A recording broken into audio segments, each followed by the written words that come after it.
So PCOS is really a very complex condition. Many women I find go for years without actually being diagnosed because the diagnostic criteria is not straightforward. We don't just have a single blood test, we don't have a single ultrasound, and really understanding the patient's symptomatology is really how we're going to determine the diagnosis. And so the current guidelines are that there is a criteria to confirm the diagnosis, which I think women need to know, because when they're going to their family doctor, if their family doctor is not recognizing this as PCOS, they may get missed.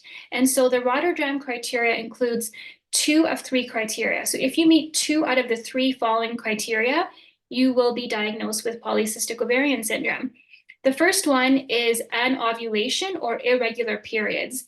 So if you are not having a cycle that occurs every month, somewhere between 21 and 35 days, that is considered irregular. And so for women who are having irregular periods, and I believe you have to be at least 3 years from your first menstrual period. So you can't actually diagnose until you've had more than 3 years of periods. Because oftentimes when women's periods begin, they're a bit choppy. They start, they stop, they miss a few. So you have to have had your first menstrual period in your life, which we call menarche, for at least 3 years before you can diagnose it. So you have to have evidence of irregular periods where you're going 2, 3, 4 months in between periods. The second thing is you need to have an ultrasound that shows polycystic ovaries. Now, remember, you need to have 2 out of the 3 conditions. So one of them is irregular periods.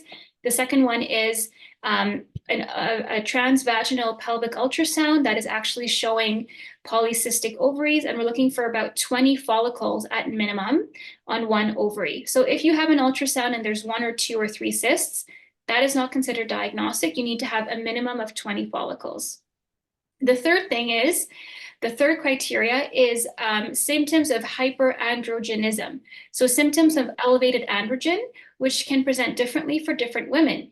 It would be either acne, it would be hirsutism, which is increased hair growth in places that normally men would have hair growth. So sort of along the chin line or on the jaw, around the areola, which is the nipples, or hair loss, hair thinning. We're not talking about spots where you're like losing chunks of hair, but it's just generalized thinning.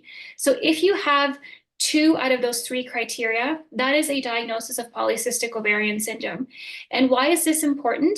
Because hyperandrogenism and these missing of periods increases risk of insulin resistance, which then increases risk of diabetes and long-term heart complications as well. So having PCOS increases risk of insulin resistance, which then increases risk of diabetes, which then increases more insulin resistance, visceral fat, so fat around the organs, and then increases risk of obesity.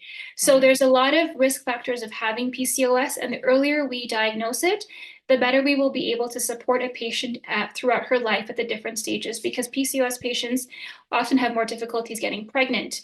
They have more complications in their pregnancy.